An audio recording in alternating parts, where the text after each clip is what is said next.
அனைவர் அனைவருக்கும் வணக்கம். நம்ம அடா கணிதம் சேனலில் போட்டித் தேர்வு சார்ந்த கணக்குகள் பற்றி பார்த்துட்ருக்கோம். அந்த வரிசையில் ஒரு சேலையோட அடக்க விலை எவ்வளோ கொடுத்துருக்காங்கன்னா 125, விலையுடன் 10% லாபம் சேர்க்கப்பட்டு பின்னர் 10% தள்ளுபடியில் விற்கப்பட்டால் கிடைக்கும் லாபம் அல்லது நட்டத்தை கணக்கிட சொல்லியிருக்காங்க.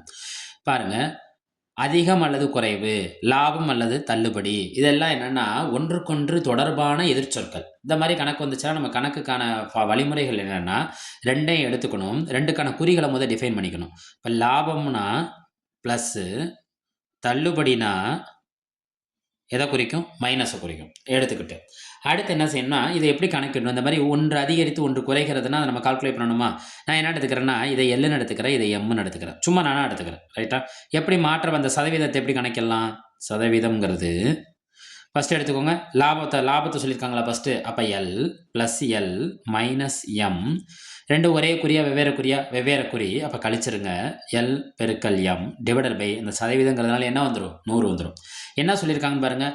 10% லாபம் சேர்க்கப்பட்டு பின்னர் 10% தள்ளுபடி. 10 சேர்க்குறாங்க, 10 தள்ளுபடி கொடுக்குறாங்க. மைனஸ் 10 பெருக்கல் 10 டிவைடட் பை 100. 10ல் 10 போச்சுன்னா என்ன ஆயிரும்? 0 ஆயிரும். பெருக்கல்ல வந்து என்னென்னா தொகுதியும் பகுதியில் இருக்க பூஜ்ஜியங்களை கேன்சல் பண்ண முடியும். 0க்கு 0 கேன்சல் ஆயிரும், 0க்கு 0 கேன்சல் ஆயிரும். இங்கே என்ன இருக்குது? 1. 1 எத்தனை தடவை இருக்குன்னா என்ன கிடைக்கும்? 1. ஆனால் என்ன குறியில் இருக்குது? -1. -1ங்கிறது எதை குறிக்கும்னா நஷ்டத்தை குறிக்கும். ஏன்? குறியில் என்ன வந்திருக்கு? மைனஸ் வந்திருக்கு. மைனஸை குறிச்சோம்னா அது எதை குறிக்கும்? நஷ்டத்தை குறிக்கும். ரைட்டு. அப்போ நஷ்டம் எத்தனை பர்சன்டேஜ் இருக்குது? 1%. கேள்வியில் அது இல்லை. கேள்வியை பாருங்கள். ஒரு சேலையோட அடக்க விலை எவ்வளோ வச்சுருக்காங்க? 125 ரூபா.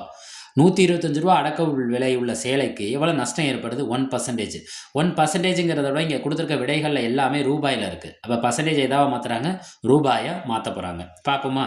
அப்போ 125ல் 1% ஆஃப் எக்ஸ் எவ்வளோன்னு கால்குலேட் பண்ணணும். ரைட்டா? எப்படி?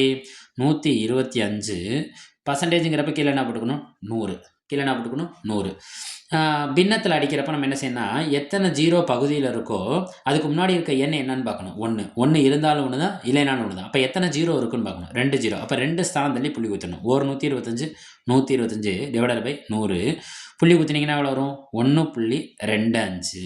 1.25. இதை நம்ம இப்போ ஏற்கனவே நம்ம என்ன டிஃபைன் பண்ணி வச்சுருக்கோம்? இது லாபமா நஷ்டமா? நஷ்டம். அப்போ 1.25 ரூபா எதை குறிப்பிடுகிறது? நஷ்டத்தை குறிப்பிடுகிறது. ₹1.25 அந்த சேலைக்கு என்ன ஏற்படுகிறது? நஷ்டம் ஏற்படுகிறது. 10% லாபம் சேர்த்து 10% தள்ளுபடியில் விற்றா ₹1.25 அந்த வியாபாரிக்கு என்ன ஏற்படுது? நட்டம் ஏற்படுது. இது கொடுத்துருக்க ஆப்ஷனில் ஆப்ஷன் பி. நன்றி.